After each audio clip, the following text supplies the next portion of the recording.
캐나다 해군 분석관이 60조 원 규모 잠수함 도입 회의에서 발칵 뒤집혔습니다. 20년간 세계 모든 잠수함을 연구해온 베테랑이 한 문서를 보더니 손을 떨기 시작했어요. 그 문서에는 놀라운 내용이 적혀 있었습니다. 핵 추진이 아닌데 3주 연속 자망이 가능하다는 것이었죠. 처음엔 오타라고 생각했습니다. 하지만 나토 검증 결과라는 도장이 선명하게 찍혀 있었어요. 더 충격적인 건 그 다음이었습니다. 미국 해군이 이미 2년째 이 기술을 검토하고 있다는 비밀 메모가 공개됐거든요. 핵 잠수함 강국 미국이 왜 다른 나라 기술에 관심을 보이는 걸까요? 회의실 전체가 술렁이기 시작했습니다. 그리고 마지막에 등장한 한 문장이 모든 것을 바꿨어요. 한국이 이미 전 세계 해군과 특별한 약속을 맺었다는 것이었습니다. 도대체 한국이 무슨 기적을 일으킨 걸까요? 그 놀라운 이야기 지금 바로 시작합니다. 저는 캐나다 해군에서 20년 동안 잠수함 전략을 분석해온 데이빗 맥킨지입니다.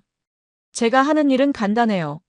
세계 각국의 잠수함 기술을 분석하고 캐나다에 가장 적합한 무기 체계를 추천하는 거죠. 솔직히 말하면 이 일을 시작했을 때만 해도 자신감이 넘쳤습니다. 미국, 영국, 프랑스, 독일, 서방 선진국들의 기술이면 충분하다고 생각했거든요. 그런데 지난 5년 동안 상황이 완전히 바뀌었어요. 캐나다 해군의 잠수함 전력이 사실상 붕괴 수준에 이르렀습니다. 우리가 운용하던 빅토리아급 잠수함 4척은 거의 고물이 되어버렸죠. 한 척은 아예 움직이지 않고 나머지도 정비 중이거나 부분 가동 상태예요.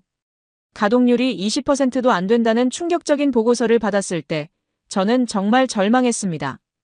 더 심각한 건 북극 상황이었어요.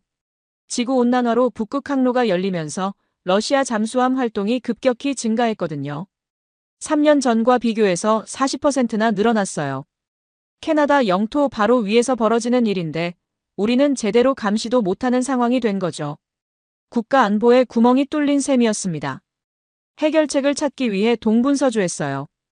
영국의 아스투트급, 프랑스의 바라쿠다급, 독일의 212급까지 모든 옵션을 검토했습니다. 하지만 결과는 실망스러웠어요. 성능은 좋지만 가격이 너무 비싸더라고요. 우리 예산으로는 2척 정도밖에 못 사는 수준이었죠. 게다가 정비나 업그레이드 비용까지 고려하면 더욱 부담스러웠어요. 미국은 어떨까 생각해봤지만 더 막막했습니다. 미국은 핵 잠수함만 만들거든요. 재래식 잠수함은 거의 생산 능력이 없다고 봐야 해요. 버지니아급 핵잠수함은 성능은 최고지만 캐나다가 운용하기엔 너무 크고 비싸죠. 핵 추진 시설 관리도 우리로서는 불가능한 일이고요. 그렇게 막힌 상황에서 지난해 가을 나토 해군 전략회의가 열렸습니다. 브뤼셀에서 열린 그 회의에서 제가 처음으로 한국이라는 이름을 들었어요. 사실 그때까지 한국 잠수함에 대해서는 거의 모르고 있었죠. 삼성이나 LG 같은 전자제품 회사들은 유명하지만 군사기술 분야에서는 별로 주목받지 못했다고 생각했거든요. 그런데 회의 중간에 한 분석관이 조심스럽게 꺼낸 이야기가 저를 완전히 바꿔놨어요.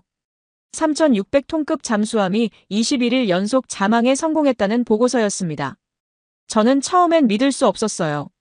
재래식 잠수함으로 그런 성능이 가능할까 싶었거든요. 하지만 그 문서에는 나토 공식 검증 도장이 찍혀 있었습니다. 그 회의에서 돌아온 후 저는 한국 잠수함에 대해 본격적으로 조사하기 시작했어요. 처음엔 단순한 호기심이었죠. 정말로 그런 성능이 가능한지 확인하고 싶었거든요. 하지만 조사할수록 놀라운 사실들이 하나씩 드러났습니다. 한국이 개발한 장보고 3배치 1 일명 장형실함의 기술 자료를 입수했을 때 정말 충격을 받았어요. 우선 함수 소나 배치가 독특했습니다. 기존 잠수함들은 함수와 함미에 소나를 배치하는데 한국 잠수함은 함수만으로도 전방위 감시가 가능하더라고요. 마른 모형 배열 구조라고 하던데 이런 설계는 처음 봤습니다. 더 놀라운 건 리튬이온 배터리였어요. 세계 최초로 잠수함에 적용했다고 하더군요. 기존 납축전지 대비 성능이 월등히 좋다는 분석 결과를 봤을 때 저는 정말 감탄했습니다. 그래서 21일 연속 자망이 가능한 거였어요. 게다가 AIP 시스템까지 결합되어 있어서 수중 지속력이 핵잠 수준에 근접한다는 평가였죠. 수직 발사대도 인상적이었습니다. 10셀이나 되는 VLS가 재래식 잠수함에 탑재된 경우는 거의 없거든요. 현무 순항 미사일부터 해성 대함 미사일까지 다양한 무기를 운용할 수 있다고 하니 화력 면에서는 핵잠에 뒤지지 않을 것 같았어요. 하지만 제 주변에는 회의적인 시각이 많았습니다. 특히 제임스 톰슨 준장은 노골적으로 불쾌감을 표현했어요. 그는 30년 넘게 영국 해군과 협력해온 베테랑이거든요. 톰슨 준장이 저에게 말했죠. 한국 기술을 믿느냐고 검증되지 않은 신생업체의 광고에 속으면 안 된다고 말이에요. 예산 담당 로버트 클라크도 마찬가지였습니다. 그는 한국 잠수함이 아무리 좋아도 정비나 부품 수급에 문제가 있을 거라고 주장했어요. 유럽이나 미국과 달리 한국은 아직 글로벌 MRO 네트워크가 부족하다는 거였죠. 만약 고장이 나면 본국까지 보내야 하는데 그럼 가동률이 더 떨어질 거라는 논리였습니다. 저도 처음엔 그들 말이 맞다고 생각했어요. 아무리 성능이 좋아도 검증되지 않은 기술에 60조 원이나 되는 예산을 투입하는 건 위험하다고 봤거든요. 하지만 더 많은 자료를 검토할수록 생각이 바뀌기 시작했습니다. 특히 림팩 훈련에서의 성과를 본 후엔 더 이상 무시할 수 없었어요. 미국 해군이 주최하는 그 훈련에서 한국 잠수함이 보여준 성능은 정말 놀라웠거든요. 조용함은 물론이고 기동성이나 타격 정확도까지 모든 면에서 우수한 평가를 받았어요. 심지어 미 해군 관계자들도 감탄했다는 후문이 들렸습니다. 그러던 어느 날 결정적인 정보를 접하게 됐어요. 미국이 비공식적으로 한국 잠수함 도입을 검토하고 있다는 소식이었습니다. 핵잠만 고집하던 미국이 재래식 잠수함을 고려한다는 건 정말 파격적인 일이거든요. 이유는 간단했어요. 비용 때문이었죠. 버지니아급 핵잠 한 척 비용으로 한국 3,600톤급 잠수함 5척을 건조할 수 있다는 분석이 나왔거든요. 성능 대비 가격 경쟁력에서 한국이 압도적으로 우세했던 거죠. 게다가 정비 비용까지 고려하면 그 차이는 더욱 벌어졌어요. 이 정보를 접한 후 저는 심각하게 고민에 빠졌습니다. 정말로 한국 잠수함이 캐나다의 최적의 선택일까요? 아니면 아직 검증되지 않은 위험한 도박일까요? 답을 찾기 위해 더 깊이 파고들어야겠다고 결심했어요. 진실을 알기 위해 더 많은 자료를 요청했어요. 그리고 며칠 후 나토 기밀 문서함에서 놀라운 보고서를 발견했습니다. 한국 잠수함의 실전 데이터가 담긴 두꺼운 파일이었거든요. 표지에는 극비라는 도장이 선명하게 찍혀 있었어요. 첫 페이지를 넘기는 순간 저는 숨이 막힐 뻔했습니다. 장영실함이 21일 연속 잠항에 성공했다는 기록이 상세하게 나와 있었거든요. 단순한 숫자가 아니라 시간대별 깊이, 속도, 배터리 잔량까지 모든 데이터가 기록되어 있었어요. 이런 성능은 기존 재래식 잠수함으로는 절대 불가능한 수준이었습니다. 더 충격적인 건 소음 수준이었어요. 수중에서 측정된 소음이 핵잠수함보다도 조용했다는 분석 결과를 봤을 때 저는 정말 믿을 수 없었습니다. 어떻게 이런 일이 가능할까요? 리튬이온 배터리와 AIP 시스템의 조합이 이 정도 성능을 낼 수 있다는 걸까요? 림팩 2022 훈련 영상도 포함되어 있었습니다. 한국 잠수함이 미국 구축함 3척을 동시에 추적하는 장면이었어요. 그것도 들키지 않은 채로 말이죠. 영상을 보는 내내 전율이 흘렀습니다. 이건 단순한 잠수함이 아니라 완전히 새로운 차원의 무기체계였어요. 함수 소나 시스템에 대한 기술적 분석도 인상 깊었습니다.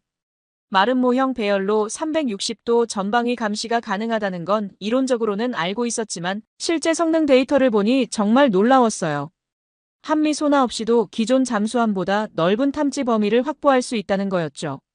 수직 발사대 성능 테스트 결과도 충격적이었습니다. 10개 셀에서 동시에 다종 미사일을 발사하는 시험이 성공적으로 진행됐더라고요. 현무-3C 순항미사일, 해성-3 대함미사일, 현무-4 탄도미사일까지 다양한 무기를 운용할 수 있다는 점이 인상적이었어요. 이 정도면 재래식 잠수함 수준을 넘어서 전략무기에 가깝다는 생각이 들었습니다.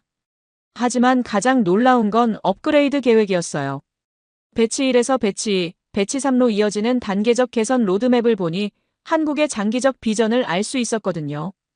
단순히 한 번 만들고 끝내는 게 아니라 지속적으로 발전시켜 나간다는 철학이 느껴졌어요. 특히 4,500톤급까지 확장하는 계획을 보니 정말 감탄했습니다. 핵잠수함의 버금가는 크기와 성능을 목표로 하고 있더라고요. 그러면서도 재래식 추진 방식을 유지해서 운용 비용은 절약한다는 전략이 인상적이었어요. 리튬이온 배터리 기술에 대한 상세 분석도 흥미로웠습니다. 일본이 소류급에 시험적으로 적용한 것보다 훨씬 진보된 기술이더라고요. 안정성과 성능 2마리 토끼를 모두 잡았다는 평가였어요. 게다가 생산 단가도 기존 예상보다 훨씬 저렴하다는 분석이 나와 있었습니다. 이 모든 자료를 검토한 후 저는 한 가지 확신을 갖게 됐어요. 한국 잠수함은 더 이상 신생업체의 실험작이 아니라는 거였죠. 이미 충분히 검증된 실전급 무기체계라는 걸 알 수 있었거든요. 하지만 동시에 새로운 걱정도 생겼어요. 이런 뛰어난 성능의 잠수함을 한국이 다른 나라에도 팔 텐데 캐나다가 과연 우선순위를 받을 수 있을까 하는 걱정이었죠. 이미 여러 나라에서 문의가 들어오고 있다는 소식도 들렸거든요. 그날 밤 저는 침대에 누워서 오랫동안 생각에 잠겼습니다. 20년간 쌓아온 제 경험과 상식이 완전히 뒤바뀌는 순간이었어요. 한국이라는 나라를 완전히 새롭게 보게 됐죠. 기술 강국이라는 말이 단순한 수사가 아니라 현실이라는 걸 깨달았습니다. 다음 날 아침, 저는 동료들에게 제가 발견한 자료들을 공유했어요. 회의실에 모인 캐나다 해군 수뇌부들에게 한국 잠수함의 실체를 설명하기 시작했죠.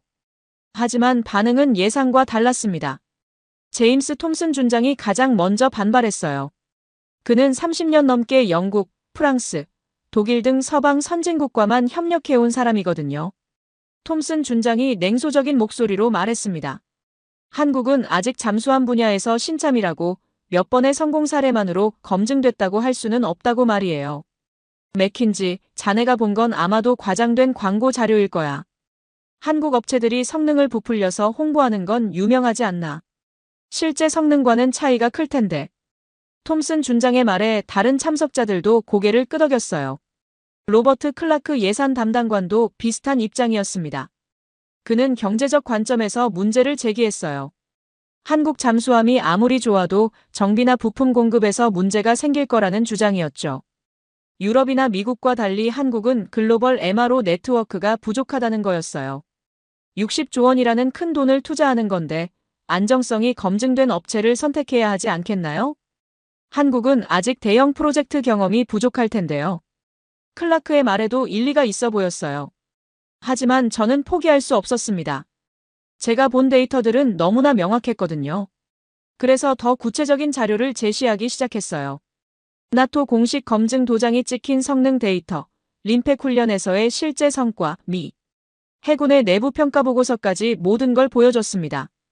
특히 2019년 트럼프 대통령 시절 CNN에서 방송된 특집 프로그램을 언급했어요.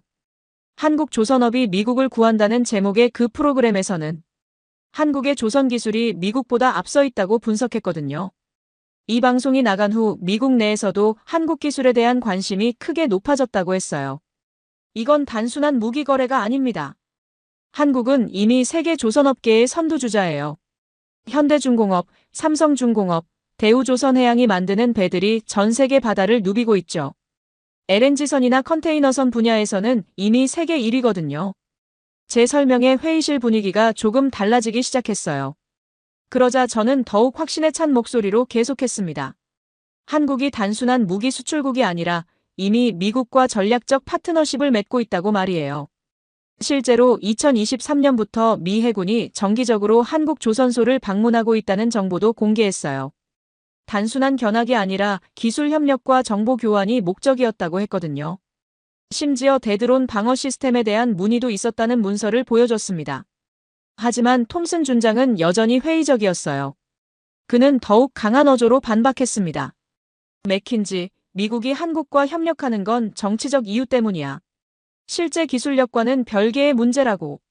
우리는 감정이 아니라 냉철한 분석으로 판단해야 해. 그 순간 저는 정말 화가 났어요. 20년간 쌓아온 제 전문성을 무시당하는 기분이었거든요. 그래서 목소리를 높여 말했습니다. 준장님, 데이터는 거짓말하지 않습니다. 21일 연속 잠항 핵잠 수준의 조용함, 10셀 VLS. 이 모든 게 실제 검증된 성능이에요. 그리고 한국은 더 이상 우리가 생각하는 그런 나라가 아닙니다. BTS, 기생충, 오징어 게임. 전 세계가 한국 문화에 열광하고 있어요. 이건 우연이 아니라 그들의 실력이 그만큼 뛰어나다는 증거죠. 회의실이 조용해졌어요. 제 말에 모두가 침묵했습니다. 그때 한 참모가 조심스럽게 말했어요. 그럼 한국 쪽과 직접 접촉해보는 건 어떨까요? 정식 제안이 아니라 비공식적인 정보 교환 정도로 말이에요. 톰슨 준장이 못마땅한 표정을 지었지만 다른 참석자들은 고개를 끄덕였어요. 결국 한국 측과 예비 접촉을 진행하기로 결정됐습니다. 저는 그 순간 작은 승리를 맛봤다고 생각했어요. 하지만 톰슨 준장이 마지막에 한 말이 저를 불안하게 했습니다. 맥킨지, 자네가 틀렸다는 게 밝혀지면 책임질 각오는 되어 있는 거지. 그 말이 제 마음에 무겁게 와닿았어요. 한국 측과의 예비 접촉이 시작됐지만 저는 점점 불안해지기 시작했어요. 톰슨 준장의 마지막 말이 계속 머릿속에 맴돌았거든요. 만약 제가 틀렸다면? 한국 잠수함이 정말로 과장된 광고에 불과하다면? 60조 원이라는 천문학적 예산이 낭비될 텐데요. 사실 저에게는 쓰라린 경험이 하나 있었어요. 10년 전 캐나다가 F-35 전투기 도입을 검토할 때 제가 강력히 추천했던 기억이 났거든요. 당시에도 F-35의 뛰어난 성능과 미래 발전 가능성을 확신했었어요. 하지만 결국 예산 초과와 개발 지연으로 사업이 무산됐죠. 그때의 실패가 제 커리어에 큰 타격을 줬어요. 동료들 사이에서 성급한 판단을 하는 사람이라는 인식이 생겼거든요. 승진도 몇 년간 미뤄졌고 중요한 프로젝트에서도 배제되는 경우가 많았어요. 그 아픈 기억이 지금도 저를 괴롭히고 있었습니다. 한국 잠수함 건도 비슷한 결과로 끝날까봐 두려웠어요. 아무리 데이터가 좋아도 실제 도입 과정에서 예상치 못한 문제들이 생길 수 있잖아요. 기술적 결함이나 정치적 변수, 예산 문제 등이 터져나올 수도 있고요. 밤잠을 설치며 이런 걱정들을 하고 있을 때 한국 측에서 보내온 추가 자료를 받았어요. 한화시스템의 강민수 이사가 보낸 상세한 기술 문서였습니다. 리튬이온 배터리 시스템의 안정성 테스트 결과가 담겨 있었어요. 그 자료를 보는 순간 제 걱정이 조금 줄어들기 시작했어요. 한국이 리튬이온 배터리를 잠수함에 적용하기까지 수년간의 연구와 검증을 거쳤다는 걸 알 수 있었거든요. 단순히 일본의 소류급을 따라한 게 아니라 완전히 독자적인 기술로 개발했다는 것도 인상적이었어요. 특히 K 전차에 적용됐던 파워팩 기술이 잠수함에도 응용됐다는 점이 흥미로웠습니다. 육상 무기와 해상 무기의 기술적 연계성을 통해 시너지 효과를 낸다는 발상이 참신했어요. 이런 식으로 접근하면 개발 비용도 절약하고 신뢰성도 높일 수 있겠더라고요. 배치 1에서 배치 2, 배치 3로 이어지는 단계적 개선 계획도 설득력이 있었어요. 한 번에 완벽한 제품을 만들려고 하지 않고 지속적인 업그레이드를 통해 발전시켜 나간다는 철학이 느껴졌거든요. 이런 방식은 위험 부담도 줄이고 기술 축적에도 유리할 것 같았어요. 현무 시리즈 미사일의 상호 호환성도 인상 깊었습니다. 육상 발사형, 해상 발사형, 공중 발사형이 기본 구조를 공유하면서도 각각의 특성에 맞게 최적화되어 있더라고요. 이런 체계적인 접근은 미국이나 러시아 정도에서나 볼 수 있는 수준이었어요. 한국의 조선업 역사를 조사해보니 더욱 확신이 들었어요. 1970년대 현대중공업이 설립된 이후 50년 만에 세계 1위. 조선 강국이 됐다는 건 정말 놀라운 성취였거든요. LNG선, 컨테이너선, 유조선 등 모든 분야에서 세계 최고 수준의 기술력을 보유하고 있다는 것도 확인할 수 있었어요.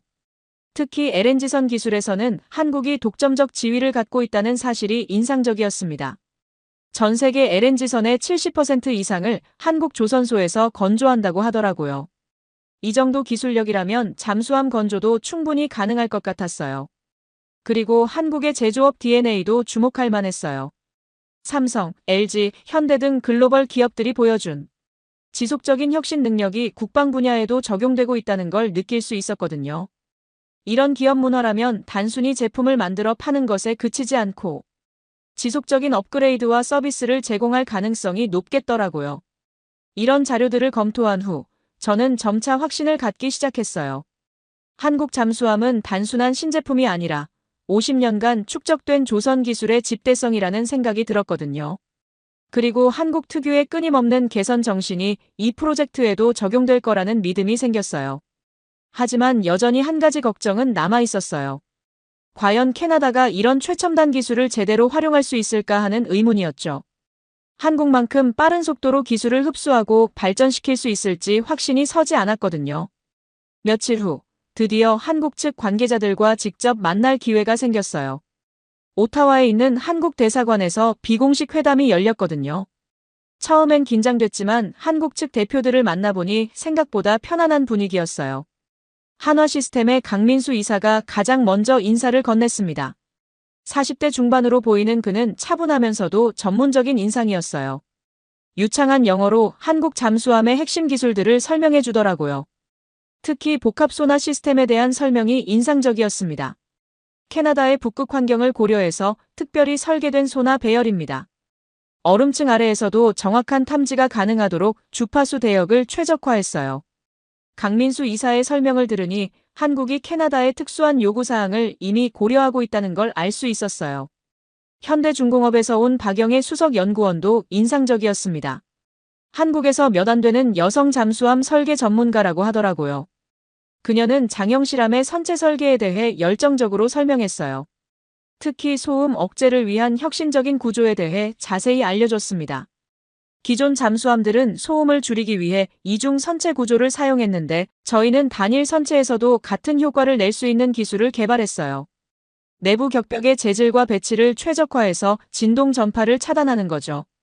박영애 연구원의 설명을 들으니 정말 놀라웠어요. 해군 관계자로 온 이재현 중령도 인상 깊었습니다. 실제 장영실함을 운용해본 경험이 있다고 하더라고요. 그의 생생한 증언은 제게 큰 확신을 줬어요. 21일 자망은 정말 놀라운 경험이었어요. 승조원들의 피로도도 기존 잠수함보다 훨씬 낮았죠. 통역을 담당한 김다은 씨도 특별했어요. 단순히 언어만 번역하는 게 아니라 기술적 내용까지 정확히 이해해서 설명해 주더라고요. 캐나다에서 유학한 경험이 있어서 우리 해군의 고민도 잘 알고 있었어요. 캐나다 해군의 예산 제약과 운용 환경을 고려해서 최적화된 솔루션을 제공할 수 있어요. 하지만 가장 인상적이었던 건 그들의 자세였어요.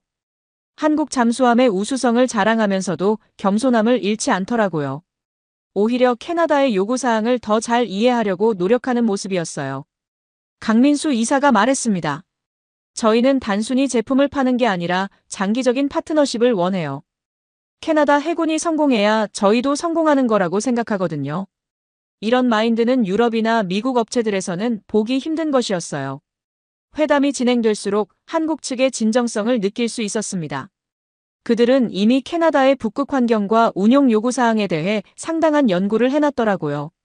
심지어 캐나다 해군 기지의 인프라까지 고려한 정비 방안을 제시했어요. 박영애 연구원이 보여준 설계 도면을 보니 정말 감탄했습니다. 헬리팩스와 에스키모 포인트 기지의 특성을 반영해서 정비 절차를 최적화한 방안이었거든요. 기존 인프라를 최대한 활용하면서도 효율성을 높일 수 있는 방법을 찾았어요. 이재현 중령의 운용 경험담도 설득력이 있었습니다. 북극 환경에서의 테스트도 여러 번 진행했어요. 얼음 두께 5m까지는 문제없이 부상할 수 있고 극저온에서도 모든 시스템이 정상 작동했죠. 이런 구체적인 데이터는 제 확신을 더욱 굳혀줬어요. 하지만 가장 놀라운 건 그들의 장기적 비전이었어요. 단순히 잠수함만 판매하는 게 아니라 캐나다의 해양 안보 전략에 기여하고 싶다는 의지를 보였거든요. 김다은 통역관이 전해준 한국 측의 제안은 정말 파격적이었어요. 한국은 기술 이전도 적극 검토하고 있어요. 캐나다 조선업체들과의 협력을 통해 현지에서 일부 부품을 생산하는 방안도 가능하죠. 이런 제안은 단순한 무기 거래를 넘어선 진정한 파트너십을 의미했어요. 강민수 이사가 마지막에 한 말이 인상적이었습니다. 한국과 캐나다는 비슷한 지정학적 환경에 있어요. 강대국들 사이에서 자주 국방을 실현해야 하는 처지죠. 서로 도우며 함께 발전할 수 있을 거라고 믿어요. 회담이 끝난 후 저는 완전히 다른 사람이 된 기분이었어요. 한국에 대한 선입견이 완전히 사라졌거든요. 그들은 단순한 무기 제조업체가 아니라 진정한 기술 파트너였어요. 그리고 그들의 기술력은 이미 세계 최고 수준에 도달해 있었습니다. 그날 밤 저는 아내에게 말했어요. 한국이라는 나라를 완전히 새롭게 보게 됐어. 정말 대단한 사람들이야. 아내도 제 변화를 신기해하더라고요. 한국 측과의 회담이 성공적으로 끝났지만 예상치 못한 복잡한 상황이 벌어지기 시작했어요. 우선 유럽 제조사들의 견제가 본격화됐습니다. 독일의 티센크루프와 프랑스의 나발그룹이 연합해서 강력한 로비 활동을 시작한 거예요. 어느 날 아침 톰슨 준장이 제 사무실로 찾아왔어요. 평소보다 심각한 표정이었죠. 맥킨지, 유럽 쪽에서 중요한 정보가 들어왔네. 한국 잠수함에 대한 우려스러운 분석 보고서야. 그가 내민 문서를 보니 한국 기술의 한계점들을 지적한 내용이었어요. 리튬이온 배터리의 장기 안정성에 문제가 있을 수 있다는 분석이야. 5년 이상 사용할 경우 성능 저하가 급격히 일어날 수도 있다는 거지. 톰슨 준장의 말에 제 마음이 무거워졌어요. 혹시 제가 놓친 중요한 문제가 있는 건 아닐까요? 그런데 그 보고서를 자세히 살펴보니 이상한 점들이 보였어요. 데이터 출처가 명확하지 않았고 한국 측에 직접 확인하지 않은 추정 내용들이 많았거든요. 마치 의도적으로 부정적인 면만 부각시킨 것 같았어요. 더 큰 문제는 미국 내부의 분열이었습니다. 국방부는 한국과의 협력에 긍정적이었지만 일부 의원들과 산업체들은 반대 입장을 보였어요. 특히 전통적으로 미국 무기업체들과 연결된 정치인들의 견제가 심했죠. 워싱턴에서 온 비공식 메시지에 따르면 캐나다가 한국 잠수함을 선택할 경우 미국과의 무기 호환성에 문제가 생길 수 있다는 우려가 제기됐다고 해요. AUKUS 같은 새로운 안보 협력체에서 캐나다가 소외될 수도 있다는 암시적 압박도 있었어요. 하지만 동시에 다른 목소리도 들려왔습니다. 미 해군의 일부 실무진들은 오히려 한국 기술에 관심을 보이고 있었거든요. 특히 리튬이온 배터리와 AIP 기술의 조합에 대해서는 긍정적 평가를 하고 있다는 정보도 입수했어요. 국내 정치권에서도 논란이 일기 시작했어요. 보수당에서는 검증되지 않은 신기술보다는 안정성이 입증된 기존 기술을 선택해야 한다고 주장했어요. 반면 자유당은 혁신적 기술 도입을 통해 캐나다의 경쟁력을 높여야 한다는 입장이었죠. 특히 60조 원이라는 예산 규모 때문에 국회에서의 논란이 컸어요. 야당에서는 국민 세금을 실험적 무기에 투자하는 것은 무책임하다며 강하게 반발했거든요. 반면 여당은 미래지향적 투자라고 맞섰어요. 언론에서도 의견이 분열됐습니다. 글로브앤메일은 한국 기술의 혁신성을 주목해야 한다는 사설을 냈지만 내셔널 포스트는 검증되지 않은 기술의 위험성을 경고하는 기사를 실었어요. 이런 복잡한 상황 속에서 저는 점점 압박감을 느끼기 시작했어요.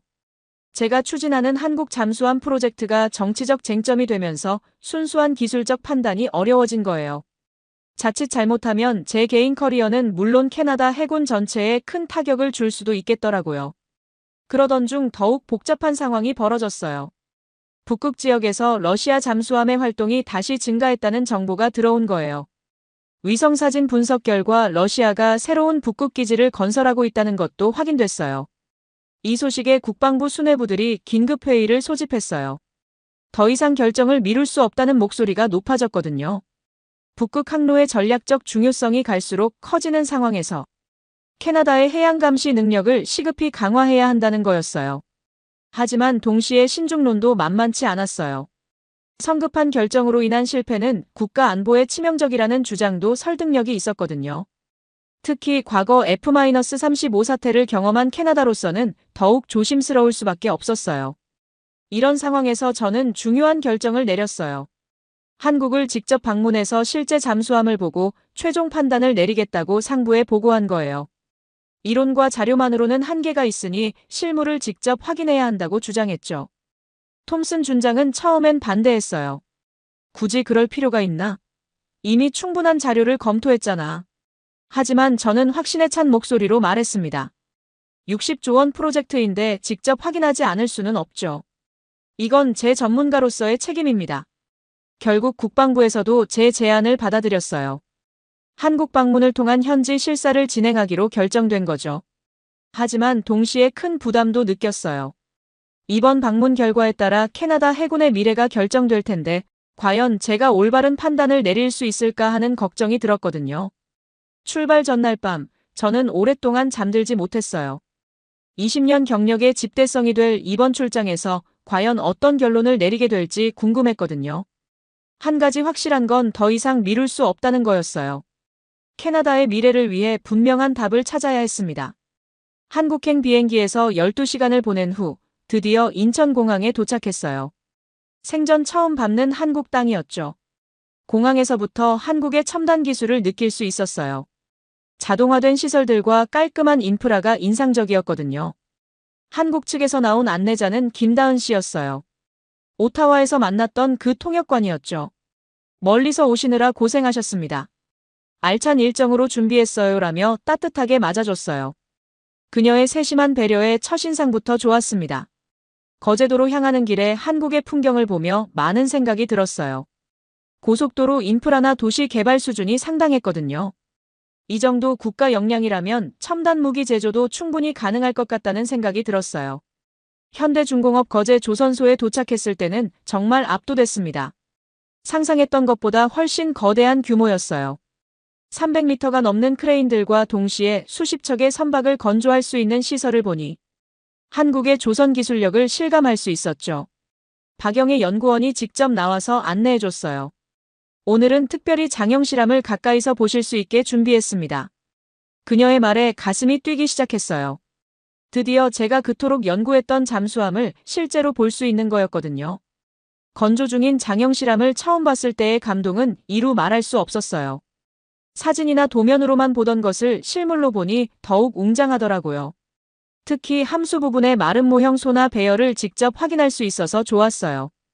박영희 연구원이 상세히 설명해줬습니다. 이 소나 배열로 360도 전방위 탐지가 가능해요. 한미 소나 없이도 기존 잠수함보다 넓은 범위를 커버할 수 있죠. 실제로 보니 그 혁신성을 더욱 실감할 수 있었어요.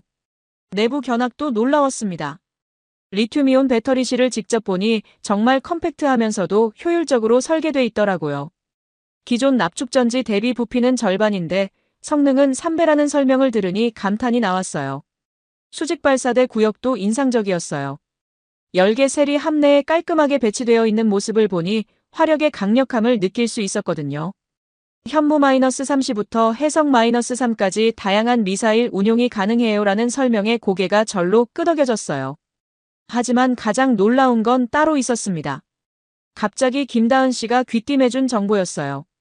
오늘 특별한 손님이 더 오실 예정이에요. 궁금해하는 저에게 그녀가 말했습니다.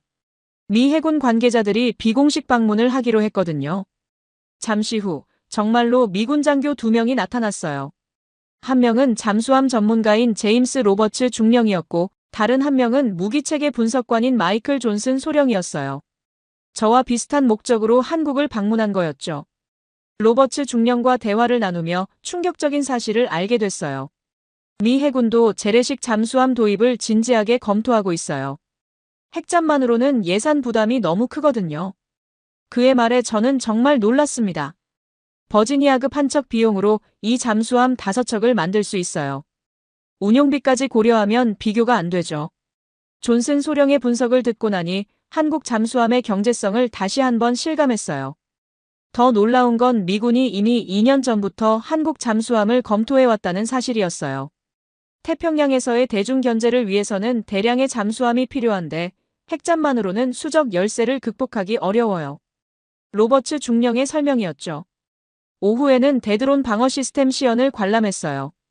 한국이 개발한 레이저 무기와 전자전 시스템이 연동되어 군집 드론을 무력화하는 장면을 봤는데 정말 미래적이었어요. 이런 기술까지 잠수함에 적용할 수 있다니 감탄스러웠죠. 강민수 이사가 설명해줬습니다. 이건 단순한 무기가 아니라 통합 플랫폼이에요. 육해공 모든 영역에서 상호 호환되는 체계를 구축하고 있거든요. 이런 시스템적 접근은 정말 인상적이었어요. 저녁에 현지 관계자들과 식사를 하며 한국의 국방 철학에 대해 들을 수 있었어요. 이재현 중령이 말했습니다. 우리는 혼자 살아남는 게 아니라 동맹국과 함께 번영하는 걸 추구해요. 캐나다도 우리의 소중한 파트너가 될 수 있을 거예요. 그날 밤 호텔에서 미군 관계자들과 더 깊은 대화를 나눴어요. 로버츠 중령이 솔직하게 말해줬습니다. 한국 기술이 우리 예상보다 훨씬 앞서 있어요. 이제는 한국에서 배워야 할 시대가 온 것 같아요. 존슨 소령도 동의했어요. 리튬이온 배터리와 AIP 시스템의 조합은 정말 혁신적이에요. 미국도 이런 기술 조합은 시도하지 못했거든요. 그들의 인정을 들으니 제 판단이 틀리지 않았다는 확신이 들었어요. 그날 밤 저는 캐나다로 보낼 중간 보고서를 작성했어요. 한국 잠수함 기술은 이미 세계 최고 수준에 도달했으며 미 해군도 인정하는 혁신적 플랫폼이다라고 결론지었죠. 이제 확신을 가지고 추진할 때가 됐다고 생각했어요. 한국에서의 첫날이 성공적으로 끝났지만 다음 날 아침 충격적인 소식을 들었어요. 오타와에서 긴급 연락이 온 거였죠. 톰슨 준장이 직접 전화를 걸어왔는데 목소리가 상당히 흥분되어 있었어요. 맥킨지, 큰일 났네. 독일과 프랑스가 연합해서 강력한 반대 로비를 시작했어. 유럽연합 차원에서 캐나다에 압력을 넣고 있다고. 톰슨 준장의 말에 제 마음이 철렁 내려앉았어요. 예상했던 일이지만 막상 현실이 되니 당황스러웠거든요. 더 심각한 건 미국 측의 반응이었어요. 국무부에서 비공식적으로 캐나다 외교부에 우려를 표명했다는 거예요. AUKUS 체제에서 캐나다가 소외될 수 있다는 암시적 경고까지 했다고 하더라고요. 동맹국이라면 기존 체제 안에서 협력해야 하지 않겠느냐는 논리였어요. 국내 정치 상황도 악화되고 있었습니다. 야당에서 국정감사를 요구하며 60조 원 잠수함 사업의 투명성 부족을 지적하고 나섰거든요. 언론에서도 검증되지 않은 기술에 대한 과도한 투자라는 비판 기사들이 쏟아지고 있었어요. 가장 충격적인 건 캐나다 해군 내부의 반발이었어요. 일부 고위 장교들이 공개적으로 한국 잠수함 반대 의견을 표명했다는 거예요. 30년간 쌓아온 서방 동맹 체제를 포기할 수는 없다는 주장이었죠. 톰슨 준장이 마지막에 한 말이 가장 무거웠어요. 맥킨지, 상황이 이렇게 된 이상 한국 프로젝트는 접어야 할 것 같네. 이미 국방부에서도 재검토 지시가 내려왔어. 그 순간 제 20년 경력이 무너지는 기분이었어요. 전화를 끊고 나서 한동안 멍하니 앉아 있었어요. 제가 그토록 확신했던 프로젝트가 정치적 이유로 무산될 위기에 처한 거였거든요. 기술적 우수성이나 경제적 타당성과는 상관없이 말이에요. 김다은 씨가 제 표정을 보고 걱정스럽게 물어봤어요. 무슨 일이 있으셨나요? 저는 상황을 간단히 설명했습니다. 그러자 그녀의 표정도 어두워지더라고요. 이런 일이 있을 줄은 예상했지만 막상 닥치니까 마음이 무겁네요. 하지만 강민수 이사의 반응은 달랐어요. 이런 일은 예상했습니다. 새로운 기술이 기존 체제를 위협할 때 항상 일어나는 일이죠. 중요한 건 포기하지 않는 거예요. 그의 침착한 모습에서 오히려 힘을 얻었어요. 박영희 연구원도 격려해줬습니다. 한국도 처음엔 모든 기술을 외국에서 도입했어요. 하지만 포기하지 않고 발전시켜서 지금의 위치에 올 수 있었죠. 캐나다도 분명 현명한 선택을 할 거라고 믿어요.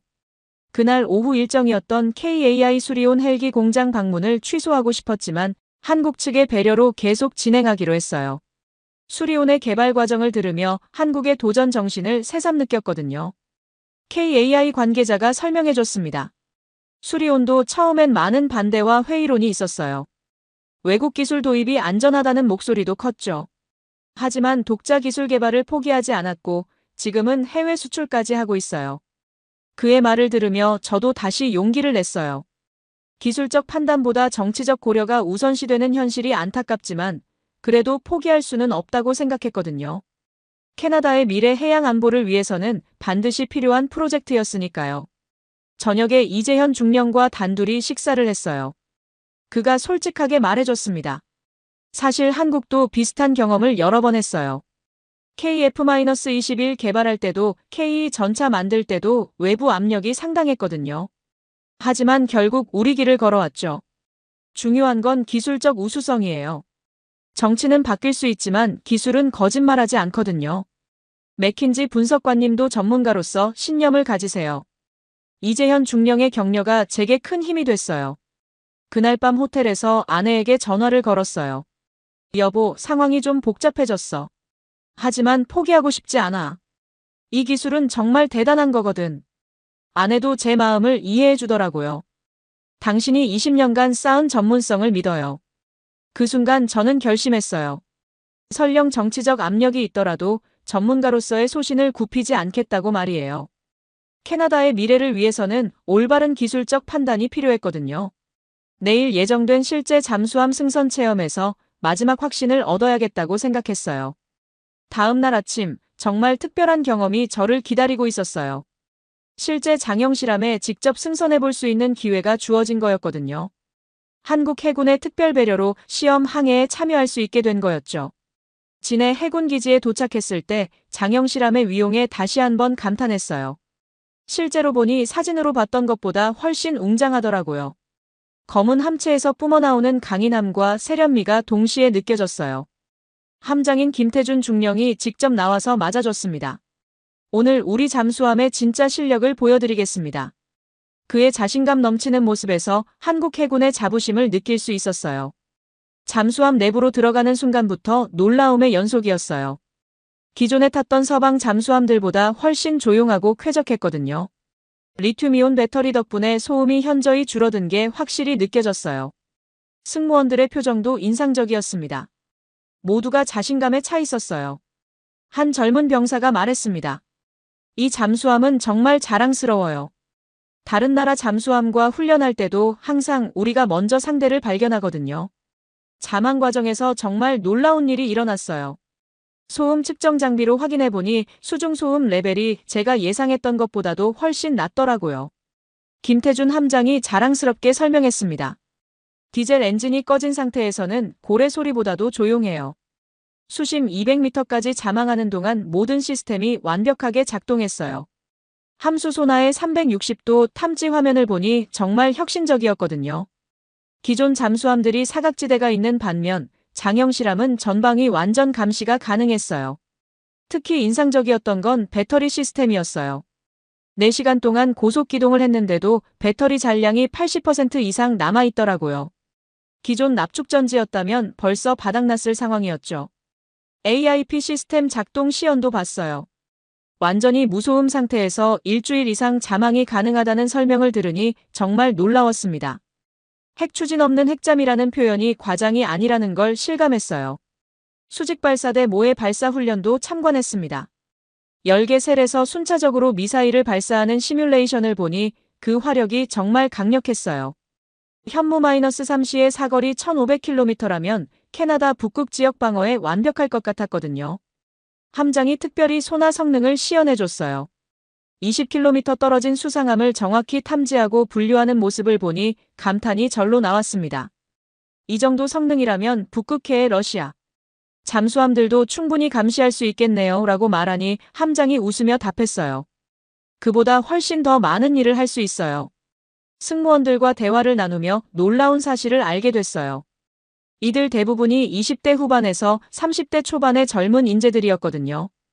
고학력의 높은 기술 소양을 갖춘 인력들이 첨단 무기를 운용하고 있는 거였죠.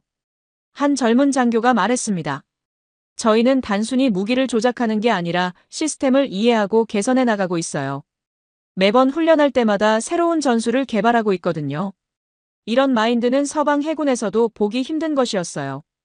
가장 인상적이었던 건 승무원들의 자부심이었습니다. 모두가 자신들이 세계 최고의 잠수함을 타고 있다는 확신을 갖고 있었어요. 외국 해군들이 우리를 부러워해요라는 한 병사의 말에서 그들의 자신감을 느낄 수 있었죠. 4시간의 시험 항해를 마치고 부상하면서 저는 완전히 확신하게 됐어요. 이건 단순한 잠수함이 아니라 해양 전력의 새로운 패러다임이었거든요. 기존 상식을 완전히 뒤바꾸는 혁신적 플랫폼이었어요. 함장과 작별 인사를 나누며 그가 한 말이 인상적이었습니다. 이 잠수함이 캐나다 해군의 자랑이 될 수 있기를 바라요. 우리는 동맹국의 성공을 진심으로 원하거든요. 그의 진정성 있는 말에 감동받았어요. 그날 저녁 숙소에서 캐나다로 보낼 긴급 보고서를 작성했어요.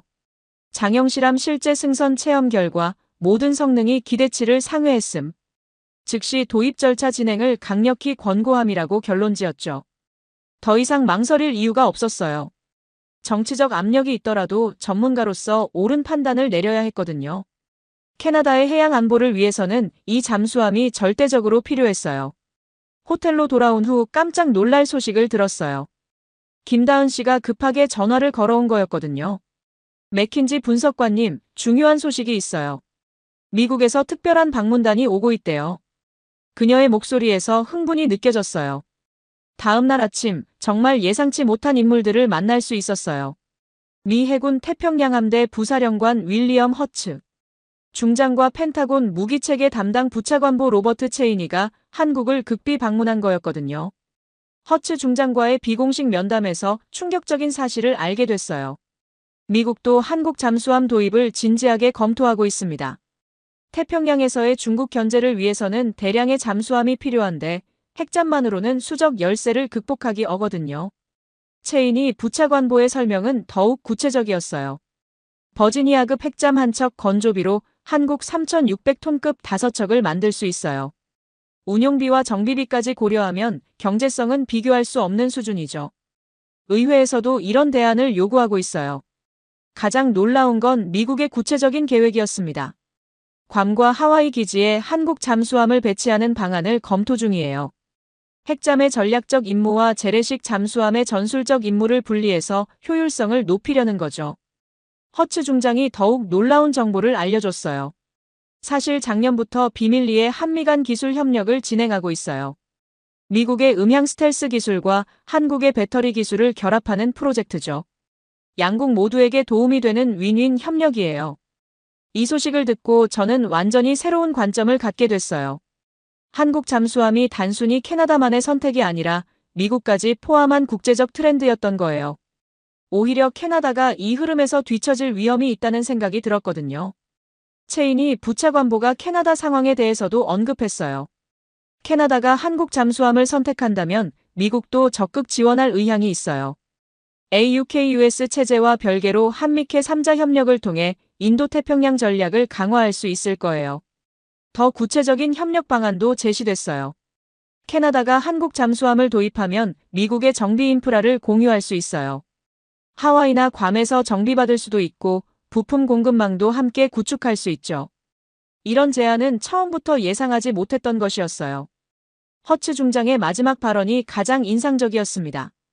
21세기 해양 전략은 핵잠만으로는 한계가 있어요. 다양한 임무에 최적화된 플랫폼들의 조합이 필요하죠. 한국 잠수함은 그런 차원에서 완벽한 솔루션이에요. 점심시간에 강민수 이사와 대화를 나누며 또 다른 놀라운 사실을 알게 됐어요. 사실 독일과 프랑스에서도 비공식적으로 기술 협력 문의가 들어오고 있어요. 표면적으로는 반대하지만 실제로는 한국 기술에 관심이 많거든요. 박영애 연구원이 구체적인 사례를 들어줬습니다. 독일 HDW에서 리튬이온 배터리 기술 이전을 요청했어요. 프랑스 나발그룹도 AIP 시스템 공동 개발을 제안했고요. 물론 아직 논의 단계지만 분위기가 바뀌고 있는 건 확실해요. 이재현 중령의 분석도 흥미로웠어요. 유럽 업체들의 반대 로비는 한국 기술에 대한 두려움의 표현이에요. 실제로는 그들도 한국의 혁신성을 인정하고 있거든요. 시간이 지나면 협력으로 전환될 가능성이 높아요. 오후에는 현대중공업 연구소를 방문했어요. 차세대 4,500톤급 잠수함 설계를 보니 정말 놀라웠습니다. 핵잠의 버금가는 크기와 성능을 재래식 추진으로 구현한다는 계획이었거든요. 연구소장의 설명을 들으며 한국의 장기적 비전을 알 수 있었어요. 2030년까지 1만 톤급 전략 잠수함도 개발할 예정이에요. 물론 재래식 추진 방식을 유지하면서도 핵잠 수준의 성능을 목표로 하고 있죠. 그날 저녁 미군 관계자들과 함께 한 회식에서 더욱 구체적인 정보를 얻었어요. 허츠 중장이 솔직하게 말해줬습니다. 중국의 해군력 증강 속도를 보면 미국 혼자서는 대응이 어려워요. 동맹국들과의 실질적 협력이 절대 필요한 상황이죠. 체인이 부차관보도 동의했어요. 한국 잠수함 프로그램은 단순한 무기 거래가 아니라 동맹 체제의 새로운 모델이에요. 기술 공유와 상호 보완을 통해 모두가 강해지는 구조죠. 그날 밤 호텔에서 오타와로 긴급 보고서를 보냈어요. 미국의 한국 잠수함 도입 검토 및 3자 협력 제안으로 상황이 완전히 변화함. 캐나다가 이 기회를 놓치면 오히려 동맹 체제에서 소외될 위험이 있음이라고 강조했죠. 이제 상황이 완전히 뒤바뀌었어요. 한국 잠수함 도입이 위험한 도박이 아니라 필수적 선택이 된 거였거든요. 미국까지 함께하는 상황에서 캐나다만 뒤처질 수는 없었어요. 한국에서의 마지막 날이 되었어요. 이틀간의 경험으로 저는 완전히 다른 사람이 되어 있었죠. 한국 잠수함에 대한 확신은 물론이고 한국이라는 나라 자체에 대한 인식이 완전히 바뀌었거든요. 아침 일찍 강민수 이사가 특별한 제안을 했어요. 오늘은 정말 특별한 곳을 보여드리고 싶어요. 한국의 미래 해양 전략을 한눈에 볼 수 있는 곳이거든요. 궁금해하는 저를 데리고 간 곳은 부산의 해양연구소였어요. 그곳에서 본 것은 정말 충격적이었습니다. 차세대 무인 잠수정, 해저 드론, 인공지능 기반 전투 체계까지 미래 해양 전력의 모든 것이 연구되고 있더라고요. 이건 단순한 잠수함 개발이 아니라 해양 패권의 새로운 패러다임이네요. 연구소장이 설명해줬습니다. 21세기 해양 전략은 유인 플랫폼과 무인 플랫폼의 유기적 결합이에요. 장형실함도 그런 전체 시스템의 한 부분이죠. 무인 잠수정들과 연동해서 훨씬 넓은 영역을 커버할 수 있어요. 실제로 시뮬레이션을 봤는데 정말 놀라웠어요. 한 척의 잠수함이 수십 개의 무인 잠수정을 지휘하면서 광범위한 해역을 동시에 감시하는 모습이었거든요. 이런 시스템이라면 북극해 전체를 실시간으로 모니터링할 수 있겠네요. 박영애 연구원이 더 구체적으로 설명해줬어요. 무인 잠수정들은 각각 다른 임무를 수행해요. 정찰용, 공격용, 통신 중계용으로 역할을 분담하죠. 모함 역할을 하는 장형실함에서 통합 지휘하는 거예요. 인공지능 전투 체계도 인상적이었습니다. 수백 개의 목표물을 동시에 추적하고 위협 순위를 자동으로 판단하는 시스템이었어요. 승무원의 부담을 줄이면서도 대응 속도는 몇 배로 빨라져요라는 설명을 들으니 감탄이 절로 나왔어요. 이재현 중령이 실전 활용 사례를 들려줬습니다. 작년 한미연합훈련에서 이 시스템을 시험 적용했는데 미군도 깜짝 놀랐어요. 기존보다 3배 빠른 속도로 위협을 탐지하고 대응했거든요. 점심시간에 한국 해군 장성들과 회식을 했어요. 그분들의 해양 전략에 대한 비전을 듣고 정말 놀랐습니다. 우리는 단순히 한반도만 방어하는 게 아니라 자유진영의 해양 안보에 기여하고 싶어요. 캐나다도 그런 동반자가 되었으면 해요. 한 제독이 말했습니다. 북극 항로가 열리면서 전 세계 해양 지정학이 바뀌고 있어요. 캐나다의 역할이 갈수록 중요해지죠. 한국과 캐나다가 함께하면 새로운 해양 질서를 만들 수 있을 거예요. 오후에는 조선소에서 마지막 기술 브리핑을 받았어요. 강민수 이사가 캐나다 맞춤형 개선 방안을 제시했습니다. 북극 환경에 특화된 소나 시스템, 극저온 대응 배터리, 얼음 파쇄 능력까지 모든 걸 최적화할 수 있어요. 가장 인상적이었던 건 한국의 협력 의지였어요. 기술 이전은 물론이고 캐나다 내 생산기지 구축도 검토하고 있어요. 진정한 파트너십을 원하거든요. 박영애 연구원의 말에서 진정성을 느낄 수 있었어요. 저녁에는 한국 관계자들과 송별회를 가졌어요. 그동안 만났던 모든 분들이 참석해 주셨죠. 김다은 씨가 대표로 인사말을 했습니다. 짧은 기간이었지만 정말 의미 있는 만남이었어요. 캐나다와 한국이 함께 만들어갈 미래가 기대돼요. 제가 답사를 했어요. 이번 방문으로 한국에 대한 제 인식이 완전히 바뀌었어요. 여러분의 기술력과 진정성에 깊은 감명을 받았습니다. 캐나다로 돌아가서 최선을 다해 이 프로젝트를 추진하겠어요. 강민수 이사가 마지막에 한 말이 특히 인상적이었어요. 성공하든 실패하든 저희는 계속 발전해 나갈 거예요. 언젠가는 세계가 한국 기술을 인정하게 될 테니까요. 그때 캐나다가 함께 해주셨으면 좋겠어요. 공항으로 가는 차 안에서 김다은 씨가 말했습니다. 분석관님 덕분에 저희도 많은 걸 배웠어요. 캐나다 해군의 요구사항을 이해하게 됐거든요. 이런 교류 자체가 의미 있다고 생각해요. 인천공항에서 비행기를 기다리며 지난 며칠을 돌아봤어요. 한국에 와서 본 것들은 제 예상을 훨씬 뛰어넘었습니다. 기술력은 물론이고 사람들의 마인드까지 정말 인상적이었어요. 비행기에 오르면서 저는 확신했어요. 캐나다의 미래는 한국과 함께 해야 한다고 말이에요. 이제 오타와로 돌아가서 모든 것을 걸고 이 프로젝트를 성사시켜야겠다고 결심했습니다. 캐나다로 돌아온 저는 완전히 다른 사람이 되어 있었어요. 한국에서 본 모든 것들이 제 확신을 더욱 굳혀줬거든요. 공항에서부터 바로 국방부로 향했어요. 긴급 보고회가 예정되어 있었거든요. 회의실에는 국방장관을 비롯해 해군 수뇌부가 모두 참석해 있었어요. 분위기는 예상보다 무거웠습니다. 그동안 외부 압력이 상당했다는 걸 알 수 있었어요. 하지만 저는 자신감을 갖고 발표를 시작했습니다. 장관님, 한국 잠수함은 제가 20년간 본 것 중 가장 혁신적인 플랫폼입니다.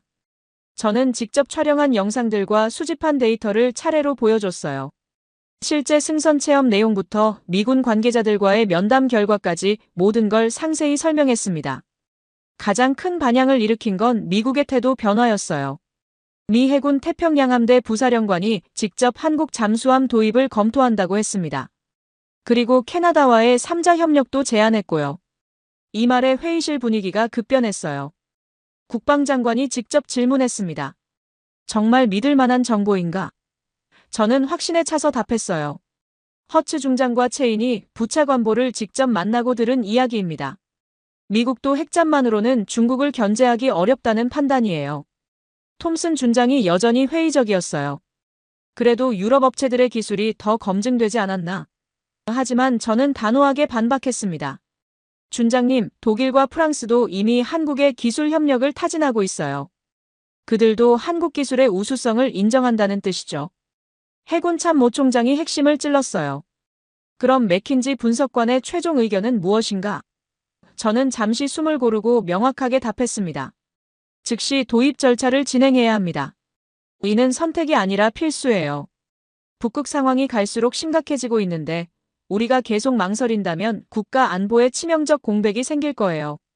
한국 잠수함은 그 공백을 메울 유일한 대안입니다. 제 목소리에는 20년 경험의 무게가 실려 있었어요. 국방장관이 다른 참석자들에게 의견을 물었습니다.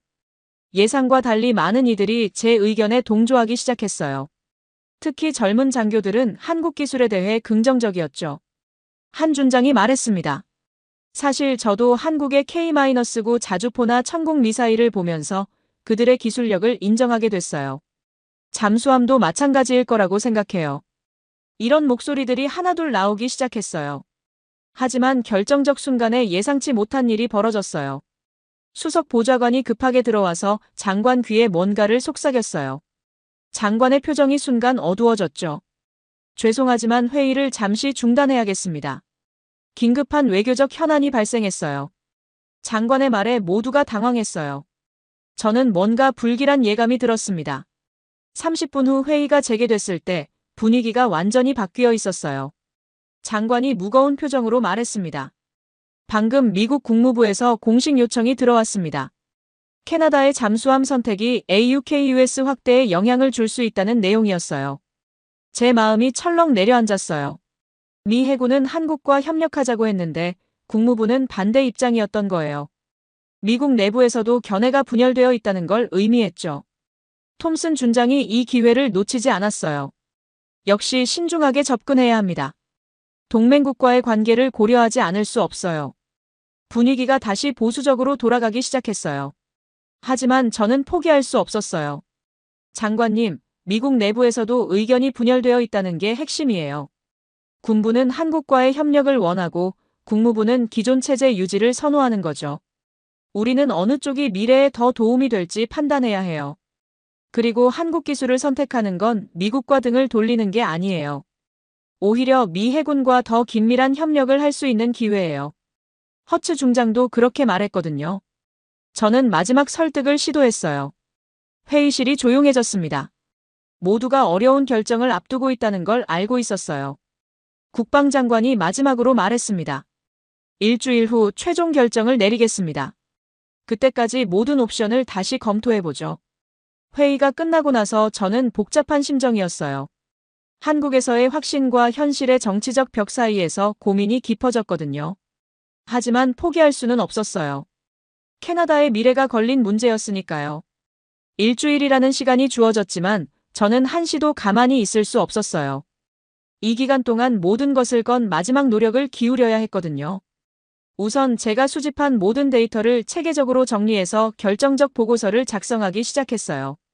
그런데 둘째 날 예상치 못한 소식이 들려왔어요. 노르웨이와 스웨덴이 공식적으로 한국 잠수함 도입을 검토한다고 발표한 거였거든요. 북유럽 국가들이 움직이기 시작한 거예요. 더 놀라운 건 그 다음이었어요. 독일 의회에서 한국 잠수함 기술과의 협력을 공식 논의하기 시작했다는 뉴스가 나온 거예요. 그토록 반대하던 독일조차 한국 기술의 가치를 인정하기 시작한 거였죠. 이 소식들을 정리해서 긴급 보고서로 올렸어요.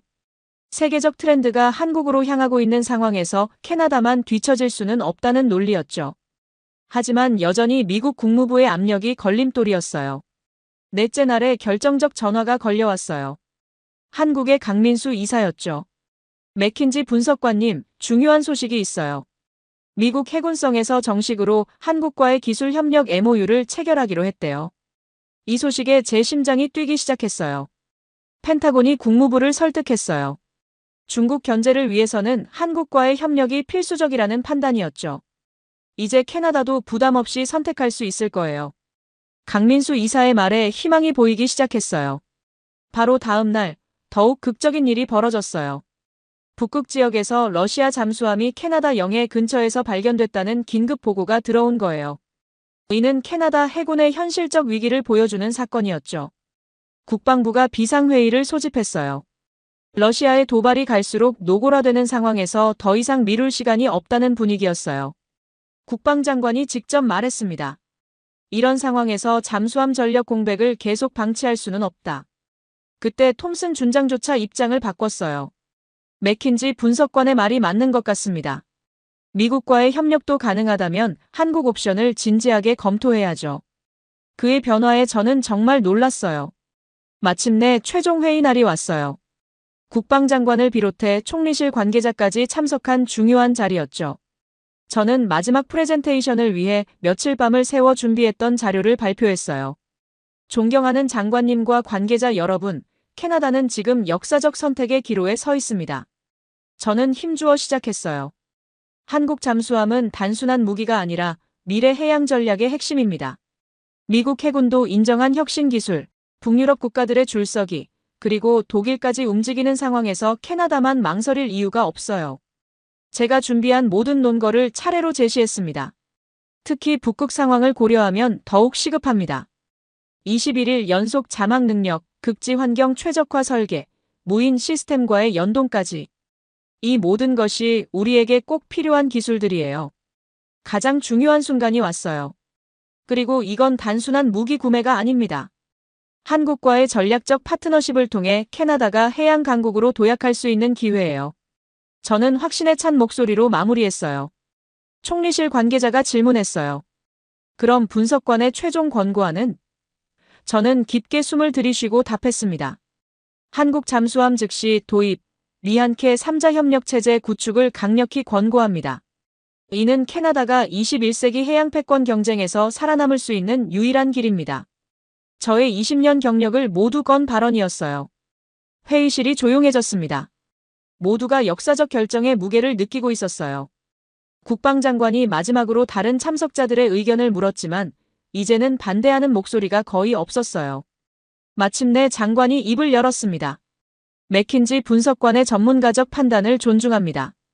한국 측과 본격적인 협상을 시작하도록 하겠어요. 그 순간 저는 20년 만에 가장 큰 성취감을 느꼈어요. 회의가 끝난 후 여러 동료들이 축하해줬어요. 하지만 저는 이제 시작이라는 걸 알고 있었어요. 실제 도입까지는 더 많은 노력이 필요할 테니까요. 그래도 가장 어려운 고비는 넘겼다는 안도감이 들었습니다. 한국 잠수함 도입이 공식 결정된 후 모든 것이 빠르게 돌아가기 시작했어요. 우선 한국 측에 공식 통보를 했고 양국 간 정부 차원의 협상이 시작됐죠. 저는 기술 검증팀 책임자로 임명돼서 실질적인 협상을 주도하게 됐어요. 한국에서도 놀라운 반응을 보였어요. 강민수 이사가 직접 전화를 걸어와서 말했습니다. 정말 축하드려요. 이제 진짜 파트너십이 시작되는 거네요.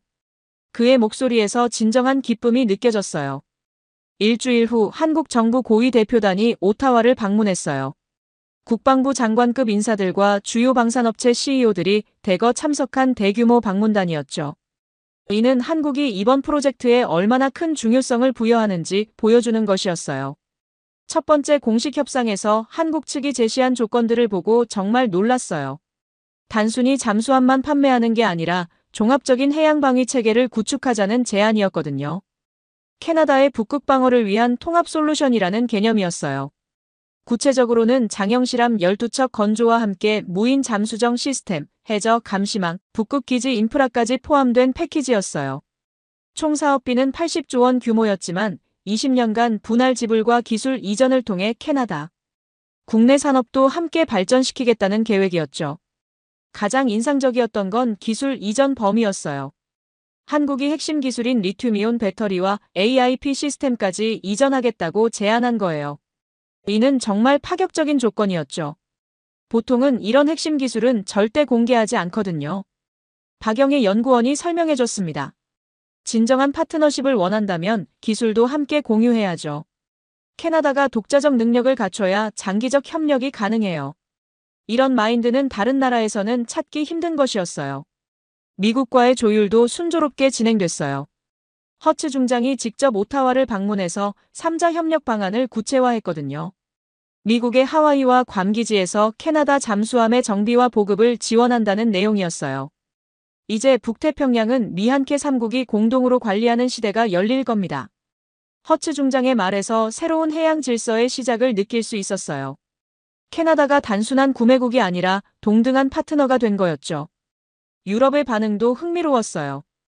처음에는 반발했던 독일과 프랑스가 이제는 한국과의 협력을 공개적으로 모색하기 시작한 거예요. 티센크루프 CEO가 직접 한국을 방문해서 기술 협력을 논의했다는 소식도 들렸어요.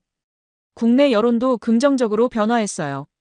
처음에는 검증되지 않은 기술이라며 반대했던 언론들도 이제는 미래지향적 선택이라고 평가하기 시작했거든요. 특히 젊은 세대들의 지지가 압도적이었어요. 한 대학생이 SNS에 올린 글이 화제가 됐어요. BTS, 기생충, 오징어 게임으로 이미 한국의 실력은 증명됐잖아요. 이제 K-서브머린 시대가 오는 거죠.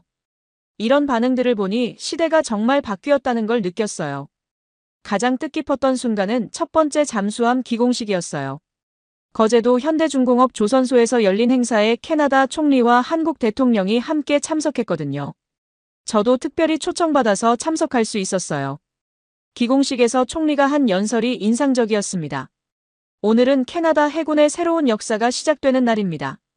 한국과의 파트너십을 통해 우리는 21세기 해양 강국으로 도약할 것입니다. 한국 대통령의 답사도 감동적이었어요. 이 잠수함은 단순한 무기가 아닙니다. 자유민주주의 가치를 지키는 평화의 수호자입니다. 한국과 캐나다가 함께 만들어가는 평화로운 미래의 상징이에요. 기공식이 끝난 후 강민수 이사가 저에게 와서 말했습니다. 분석관님 덕분에 이 모든 게 가능했어요. 정말 고맙습니다. 그의 진심 어린 감사에 제 마음도 뭉클해졌어요. 그날 밤 숙소에서 아내에게 전화를 걸었어요. 여보, 드디어 해냈어. 20년 경력의 최고 순간이야. 아내도 제 기쁨을 함께 나누며 축하해줬어요. 이제 정말 새로운 시작이었어요.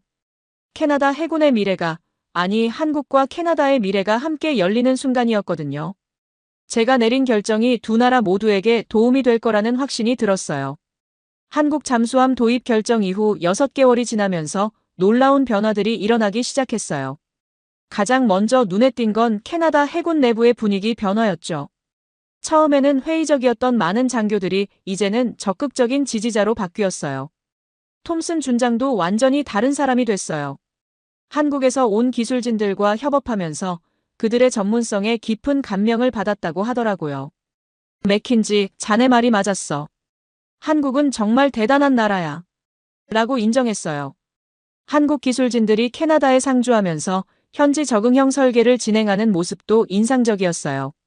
강민수 이사가 이끄는 팀이 헬리팩스에 임시 사무소를 차리고 캐나다 해군과 긴밀히 협력하고 있었거든요. 특히 북극 환경에 맞는 특수 개조 작업이 흥미로웠어요.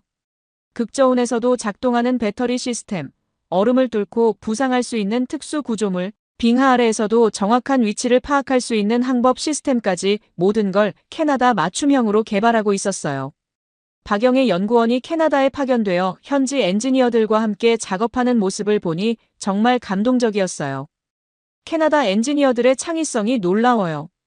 우리가 생각하지 못했던 혁신적 아이디어들을 많이 제안해 주세요.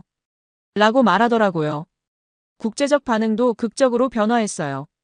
노르웨이가 공식적으로 한국 잠수함 내척 도입을 발표했고 스웨덴과 핀란드도 협상을 시작했어요. 발트해 전체가 한국 잠수함으로 무장하게 될 상황이었죠. 가장 놀라운 건 독일의 태도 변화였어요. 티센크루프가 한국 현대중공업과 정식 합작법인 설립을 발표한 거예요. 한국의 배터리 기술과 독일의 전통적 잠수함 기술을 결합해서 차세대 플랫폼을 개발하겠다는 계획이었어요. 프랑스 나발그룹도 한국과의 협력을 공개적으로 모색하기 시작했어요. 마크롱 대통령이 직접 한국을 방문해서 해양기술 협력 MOU를 체결했다는 소식이 들렸거든요. 미국 내에서도 한국 잠수함에 대한 관심이 폭발적으로 증가했어요. 미 의회에서 핵잠 BS 재래식 잠수함 믹스 전략에 대한 공청회가 열렸고 대부분의 전문가들이 한국 모델을 긍정적으로 평가했어요. CNN에서는 코리안 서브머린 레볼루션이라는 제목으로 특집 다큐멘터리를 제작했어요. 한국이 어떻게 조선업 후발국에서 세계 최고 기술 보유국으로 변신했는지를 다룬 내용이었죠. BBC도 더 라이즈 어브 K-디펜스라는 프로그램에서 한국의 방산 기술 발전사를 조명했어요. K-9 자주포부터 KF-21 전투기, 그리고 장형 실함까지 한국 무기의 진화 과정을 상세히 분석한 내용이었어요. 일본의 반응도 흥미로웠어요. 처음에는 한국의 성공을 질투하는 듯했지만 이제는 협력 가능성을 타진하고 있다는 소식이 들렸어요. 소류급 잠수함의 후속 모델에 한국 배터리 기술을 적용하는 방안을 검토한다고 했거든요. 중국의 반응은 예상대로 부정적이었어요. 하지만 그들도 한국 기술의 우수성은 인정할 수밖에 없었던 것 같아요. 중국 해군이 비공식적으로 한국 잠수함 기술에 대한 정보 수집을 강화하고 있다는 첩보도 들렸거든요. 러시아는 더욱 노골적으로 우려를 표명했어요. 북극해에서의 군사적 균형이 깨질 수 있다며 한국 잠수함의 북극 배치에 반대 입장을 밝혔죠. 하지만 이는 오히려 한국 잠수함의 효과가 크다는 걸 증명하는 것이었어요. 가장 뜻깊었던 순간은 첫 번째 잠수함의 진수식이었어요. HMCS 메이펄 리프라고 명명된 첫 번째 한국산 캐나다 잠수함이 물에 떠오르는 모습을 보니 정말 감격스러웠어요. 진수식에서 만난 한국 관계자들이 모두 저에게 고마움을 표현해줬어요. 분석관님이 없었다면 불가능했을 일이에요 라고 말하는 그들의 모습에서 진정한 파트너십의 의미를 느낄 수 있었어요. 그날 밤 거제도에서 바라본 바다를 보며 많은 생각이 들었어요. 20년 전 해군에 들어왔을 때는 상상도 못했던 일들이 벌어지고 있었거든요. 한국이라는 나라와의 만남이 제 인생은 물론 캐나다 해군 전체의 운명을 바꿔놓았어요. 이제 새로운 시대가 정말로 시작됐어요. 한국과 캐나다가 함께 만들어가는 해양 강국의 꿈이 현실이 되고 있었거든요. 첫 번째 잠수함 HMCS 메이펄 리프의 인도가 완료된 지 3개월 후 정말 놀라운 일들이 연속으로 일어났어요. 우선 실제 운용 과정에서 한국 잠수함의 성능이 모든 기대치를 뛰어넘었다는 보고가 들어왔거든요. 시범 운용을 담당한 김정우 함장이 직접 보고했어요. 분석관님, 정말 대단해요. 25일 연속 잠항 기록을 세웠는데도 승무원들의 피로도가 기존 잠수함의 절반 수준이에요. 리튬이온 배터리의 안정적 전력 공급 덕분에 함내 환경이 획기적으로 개선된 거였죠. 더 놀라운 건 소음 성능이었어요. 북극해에서 실시한 은밀성 테스트에서 러시아 소나망을 완전히 무력화시켰다는 결과가 나온 거예요. 고래 소리와 구분이 안 될 정도로 조용해요라는 소나 요원의 증언에 모두가 감탄했어요. 수직 발사대 성능도 기대를 뛰어넘었습니다. 현무-4 탄도미사일 시험 발사에서 2000km 떨어진 목표물을 정확히 명중시켰거든요. 이는 기존 서방 잠수함으로는 불가능한 장거리 타격 능력이었어요. 한국의 사후 지원 서비스도 정말 인상적이었어요. 24시간 원격 모니터링 시스템을 통해 실시간으로 잠수함 상태를 점검하고 문제가 생기면 즉시 해결 방안을 제시했거든요. 이런 수준의 서비스는 처음 봐요라고 정비팀장이 감탄했어요. 특히 인상적이었던 건 지속적인 업그레이드였어요. 한국 측에서 3개월마다 소프트웨어 업데이트를 제공했는데 매번 새로운 기능이 추가됐거든요. 최신 인공지능 기술이 적용된 자동 표적 분석 시스템까지 무료로 업그레이드 해줬어요. 강민수 이사가 설명해줬습니다. 저희는 제품을 파는 게 아니라 파트너십을 만들어가는 거예요. 캐나다 해군이 성공해야 저희도 성공하는 거거든요.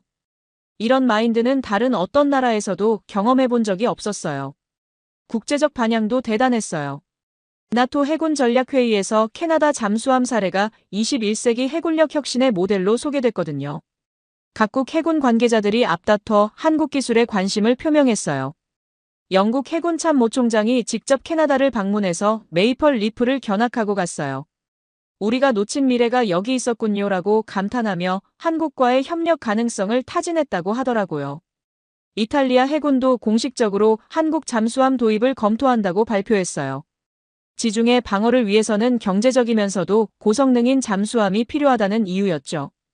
가장 놀라운 건 호주의 반응이었어요. AUKUS 체제에 참여하면서 핵잠 도입을 추진하던 호주가 갑자기 한국 잠수함에도 관심을 보이기 시작한 거예요. 핵잠과 재래식 잠수함의 하이브리드 전략을 검토한다고 했거든요. 인도 태평양 지역의 지정학적 판도도 바뀌기 시작했어요. 한국 잠수함을 도입한 국가들이 자연스럽게 한반도 중심의 해양 동맹을 형성하게 된 거였죠. 미국도 이런 변화를 긍정적으로 평가하고 있었어요. 허츠 중장이 다시 캐나다를 방문해서 말했습니다. 한국 잠수함 네트워크가 중국 견제의 핵심 축이 되고 있어요. 미국으로서도 이런 변화가 매우 고무적이죠. 미국의 공식적 지지가 더욱 확고해진 거였어요. 한국의 기술 발전 속도도 놀라웠어요. 벌써 4,500톤급 차세대 모델의 설계가 완료됐다고 하더라고요. 핵잠에 버금가는 크기에 더욱 진보된 기술이 적용될 예정이었어요. 박영희 연구원이 자랑스럽게 말했습니다. 이제 우리는 세계 잠수함 기술의 표준을 만드는 입장이 됐어요. 다른 나라들이 우리를 따라오는 거죠. 그녀의 말에서 한국 기술자들의 자부심을 느낄 수 있었어요. 개인적으로도 큰 변화가 있었어요. 국제해군학회에서 한국 잠수함 도입의 전략적 의의라는 제목으로 기조연설을 요청받았거든요. 20년 경력의 절정을 맞는 순간이었어요. 연설에서 저는 이렇게 말했습니다. 한국은 단순히 무기를 파는 나라가 아닙니다. 미래 해양 전략의 새로운 패러다임을 제시하는 나라예요. 그리고 그들과 함께하는 모든 나라가 그 혜택을 누리게 될 거예요. 그날 밤 아내와 통화하면서 말했어요. 여보, 내가 20년간 꿈꿔왔던 순간이야. 캐나다가 정말 해양 강국이 되어가고 있어. 아내도 제 기쁨을 함께 나누며 축하해줬어요. 이제 한국의 진가를 전 세계가 인정하게 됐어요. 그리고 그 변화의 중심에 캐나다가 있다는 사실이 정말 자랑스러웠습니다. 두 번째 잠수함 HMCS 노던스타가 인도되고 본격적인 운용이 시작되면서 그동안 우려됐던 모든 문제들이 하나씩 해결되기 시작했어요. 가장 큰 걱정이었던 정비와 부품 공급 문제도 완벽하게 해소됐거든요. 한국 측에서 헬리팩스에 설립한 MRO 센터가 기대 이상의 성과를 보였어요. 캐나다 기술자들과 한국 전문가들이 함께 근무하면서 정비 기술을 완전히 현지화했거든요. 이제는 한국 본사의 도움 없이도 모든 정비가 가능했어요. 로버트 클라크 예산 담당관도 완전히 입장을 바꿨어요. 맥킨지, 이런 비용 효율성은 상상도 못했어. 기존 예산의 60%로 2배 성능을 얻었다니 정말 놀라워. 그의 인정을 받으니 정말 뿌듯했어요. 더 놀라운 건 캐나다 방산업계의 변화였어요. 한국 기술 이전을 통해 국내 업체들의 기술 수준이 급격히 향상됐거든요. 봄바디어와 캠플라스틱이 잠수함 부품 생산에 참여하면서 새로운 성장 동력을 얻었어요. 특히 인상적이었던 건 젊은 기술자들의 열정이었어요. 한국에서 파견된 멘토들과 함께 일하면서 캐나다 엔지니어들이 완전히 다른 수준의 기술력을 갖추게 됐거든요. 이런 기술 교류는 정말 혁신적이에요라고 한 젊은 엔지니어가 말했어요. 국제적 우려도 점차 해소됐어요. 처음에 반대했던 독일과 프랑스가 이제는 한국과의 협력에 적극 나서고 있었거든요. 경쟁이 아니라 협력이 답이라는 인식이 확산된 거였죠. 독일 총리가 한국을 방문해서 해양기술 협력 협정을 체결했어요. 한국의 배터리 기술과 독일의 엔지니어링을 결합하면 완전히 새로운 차원의 잠수함을 만들 수 있을 거예요 라고 발언했죠. 프랑스도 마찬가지였어요. 마크롱 대통령이 직접 현대중공업을 방문해서 유럽-아시아 해양기술 동맹을 제안했어요. 경쟁에서 협력으로 완전히 패러다임이 바뀐 거였죠. 미국 내부의 분열도 해소됐어요. 국무부와 국방부가 한국과의 협력이 미국 이익에 부합한다는 공동 입장을 발표했거든요. 중국 견제라는 공통 목표 앞에서 내부 갈등이 사라진 거였죠. 바이든 대통령이 한미케 3자 정상회담을 제안했어요. 인도태평양 지역의 평화와 안정을 위한 새로운 해양 동맹을 구축하자는 내용이었죠. 캐나다가 이제 진짜 해양 강국으로 인정받게 된 거였어요. 가장 감동적이었던 순간은 러시아의 태도 변화였어요.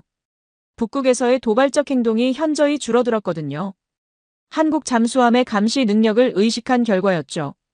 억제력이 실제로 작동하고 있어요라고 국방장관이 평가했어요. 중국도 마찬가지였어요. 남중국해에서의 공세적 행동이 다소 누그러졌다는 분석이 나왔어요. 한국 잠수함 네트워크가 중국의 해양 팽창에 실질적 제약으로 작용하고 있다는 거였죠. 국내 정치적 반대도 완전히 사라졌어요. 야당에서도 이제는 성공적인 국방 혁신 사례라고 평가하기 시작했거든요. 여론조사에서도 90% 이상이 한국 잠수함 도입을 긍정적으로 평가했어요. 언론의 태도도 180도 바뀌었어요. 글로브 앤 메일이 캐나다 해군 역사상 가장 성공적인 무기 도입 사례라는 사설을 실었거든요. 내셔널 포스트도 미래를 내다본 해안이라고 평가했어요. 개인적으로도 큰 성과가 있었어요. 국방장관이 직접 저를 불러서 캐나다 해군 발전에 기여한 공로로 특별 포상을 수여했거든요. 20년 경력의 최고 순간이었어요. 더 뜻깊었던 건 한국 정부에서 보내온 감사패였어요. 한캐 우정에 기여한 공로라는 문구가 새겨진 패를 받으니 정말 감격스러웠어요. 단순한 무기 거래를 넘어서 진정한 우정을 만들어낸 거였거든요. 톰슨 준장이 은퇴식에서 한 말이 인상적이었어요. 맥킨지가 보여준 용기와 해안 덕분에 캐나다 해군이 새로운 차원으로 올라섰다. 이런 동료를 둔 것이 정말 자랑스럽다. 그의 인정에 가슴이 벅찼어요. 그날 밤 가족들과 함께 축하 파티를 열었어요. 아내가 말했습니다. 당신이 20년간 꿈꿔왔던 순간이 드디어 왔네요. 정말 자랑스러워요. 아이들도 아빠를 자랑스러워하는 모습이 보기 좋았어요. 이제 모든 갈등이 해결됐어요. 한국과 캐나다의 파트너십은 전 세계가 부러워하는 성공 사례가 됐거든요. 그리고 그 중심에 제가 있다는 사실이 정말 뿌듯했습니다. 한국 잠수함 도입 프로젝트가 완전히 성공한 지 1년이 지나면서 저는 완전히 새로운 인생을 살게 됐어요. 캐나다 해군 내에서도 한국 전문가로 불리게 됐고 국제적으로도 해양 전략 분야의 권위자로 인정받게 됐거든요. 가장 큰 변화는 제 역할이었어요. 새롭게 설립된 한캐 해양협력센터의 초대 소장으로 임명됐거든요. 이 센터는 양국 간 기술 교류와 공동 연구 개발을 담당하는 기관이었어요. 제 20년 경험이 드디어 빛을 발하는 순간이었죠. 센터 개소식에 한국에서 온 귀빈들을 보니 정말 감격스러웠어요. 강민수 이사는 이제 한화시스템 부사장으로 승진해 있었고 박영애 연구원은 현대중공업 연구소장이 되어 있었어요. 모두가 성공 가도를 달리고 있었죠. 맥킨지 소장님 덕분에 저희도 꿈꿀 수 없었던 성장을 이룰 수 있었어요. 강민수 부사장의 인사말에서 진정한 동반 성장의 의미를 느낄 수 있었어요. 센터에서 진행하는 프로젝트들도 정말 흥미로웠어요. 차세대 4,500톤급 잠수함 공동 개발부터 북극 전용 무인 잠수정까지 미래형 해양 무기 체계를 함께 만들어가고 있었거든요. 특히 북극 해저 감시망 프로젝트가 인상적이었어요. 캐나다의 지리적 특성과 한국의 센서 기술을 결합해서 북극해 전체를 실시간으로 모니터링하는 시스템이었죠. 이런 프로젝트는 세계 어디에도 없는 혁신적인 것이었어요. 젊은 연구원들의 열정도 놀라웠어요. 캐나다와 한국의 젊은 엔지니어들이 함께 팀을 이뤄서 기존 상식을 뛰어넘는 아이디어들을 쏟아내고 있었거든요. 이런 환경에서 일할 수 있어서 정말 행복해요라고 한 연구원이 말했어요. 국제적 파급 효과도 계속 확산됐어요. 이제는 캐나다 모델이 다른 나라들의 벤치마킹 대상이 됐거든요. 호주, 브라질, 인도네시아 등 여러 나라에서 캐나다 방식의 한국 기술 도입을 검토하고 있었어요. 저도 여러 나라에서 자문 요청을 받았어요. 지난달에는 호주 국방부의 초청으로 캔버라에서 강연을 했고 다음 달에는 브라질 해군학교에서 특강을 할 예정이에요. 제 경험이 전 세계에 도움이 되고 있다는 걸 느끼니 보람찼어요. 한국과의 인연도 더욱 깊어졌어요. 매년 2번씩 한국을 방문해서 최신 기술 동향을 파악하고 있는데 갈 때마다 놀라운 발전을 목격하게 되거든요. 한국의 혁신 속도는 정말 따라갈 수가 없어요라고 동료들에게 말하곤 해요. 가족들도 한국에 대해 완전히 다른 인식을 갖게 됐어요. 딸이 대학에서 한국어를 부전공으로 선택했고 아들은 K-파프에 푹 빠져서 한국 문화에 관심이 많아요. 아빠 덕분에 멋진 나라를 알게 됐어요라고 말하는 아이들이 자랑스러워요. 개인적으로도 큰 성장이 있었어요. 한국어 공부를 시작해서 이제는 간단한 대화는 가능할 정도가 됐거든요. 한국 관계자들과 직접 소통할 수 있게 되니 업무 효율성도 훨씬 좋아졌어요. 무엇보다 뿌듯한 건 캐나다 해군의 변화였어요. 한국 잠수함을 운용하면서 우리 해군의 전반적인 기술 수준이 크게 향상됐거든요. 젊은 장교들의 자신감도 완전히 달라졌어요. 김정우 함장이 최근에 한 말이 인상적이었어요. 이제 우리는 세계 어느 해군과 비교해도 떨어지지 않는 자신감을 갖게 됐어요. 그 모든 변화의 시작점이 맥킨지 소장님의 결단이었죠. 미래에 대한 계획도 구체화되고 있어요. 오는 2030년까지 한캐 공동으로 차세대 원자력 잠수함을 개발하는 프로젝트를 추진하고 있거든요. 캐나다의 우라늄과 한국의 기술이 만나면 정말 혁신적인 결과를 낼 수 있을 거예요. 올해 말에는 한캐 해양기술 협력 10년 로드맵을 발표할 예정이에요. 단순한 무기 거래를 넘어서 양국이 함께 해양기술 강국으로 발전해 나가는 청사진이죠. 어젯밤 아내와 대화하면서 말했어요. 여보, 20년 전 해군에 들어올 때는 이런 일이 일어날 줄 꿈에도 몰랐어. 정말 운이 좋았던 것 같아. 아내가 답했습니다. 운이 아니라 당신의 전문성과 용기가 만들어낸 결과예요. 이제 새로운 시작이에요. 한국과 캐나다가 함께 만들어갈 미래가 정말 기대됩니다. 그리고 그 중심에서 계속 역할을 할 수 있다는 게 정말 감사해요. 오늘은 정말 특별한 날이에요. 한국 잠수함 도입을 결정한 지 정확히 5년이 지난 날이거든요. 그 기념으로 거제도에서 한캐 해양 우정의 날 행사가 열렸는데 저도 특별 연사로 초청받았어요. 행사장에서 만난 옛 동료들을 보니 정말 감회가 새로웠어요. 톰슨 준장은 은퇴 후 한캐 협력재단 이사장을 맡고 있었고 로버트 클라크는 국방부 차관으로 승진해 있었어요. 모두가 한국과의 협력을 자랑스러워하고 있었죠. 강민수 부사장이 이제는 한화시스템 대표이사가 되어서 무대에 올랐어요. 5년 전 캐나다에서 만난 한 분석관의 용기가 오늘의 기적을 만들어냈습니다라고 말하며 저를 소개할 때 정말 부끄러웠어요. 박영애 소장도 현대중공업 부사장이 되어 있었어요. 맥킨지 소장님은 우리에게 진정한 파트너십의 의미를 가르쳐 주신 분입니다라고 말씀해 주시니 가슴이 뭉클했어요.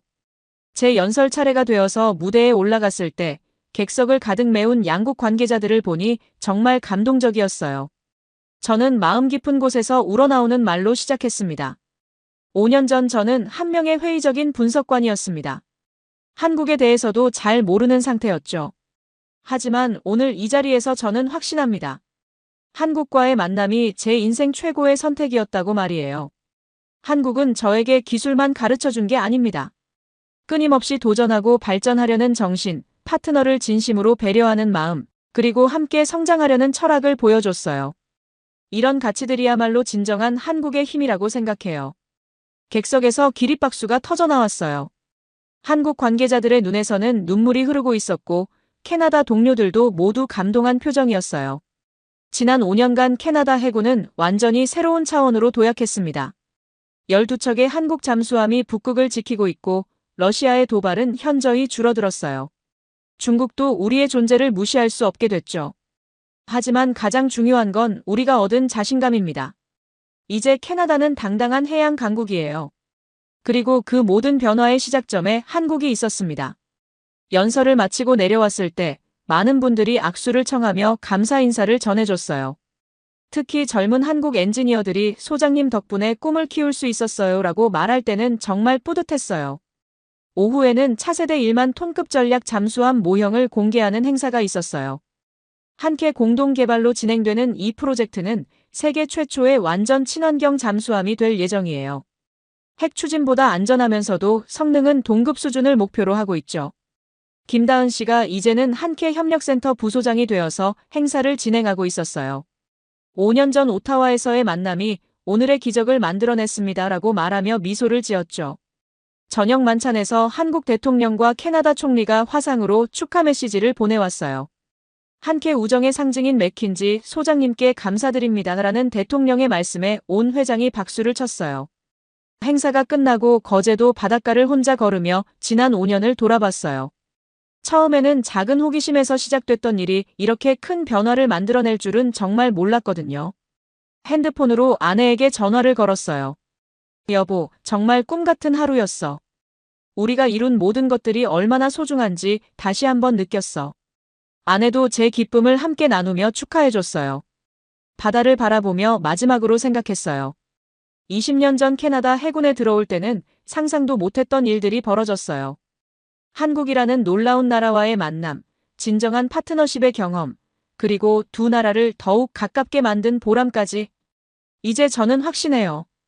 진정한 성공은 혼자 이루는 게 아니라 함께 만들어가는 거라는 걸 말이에요.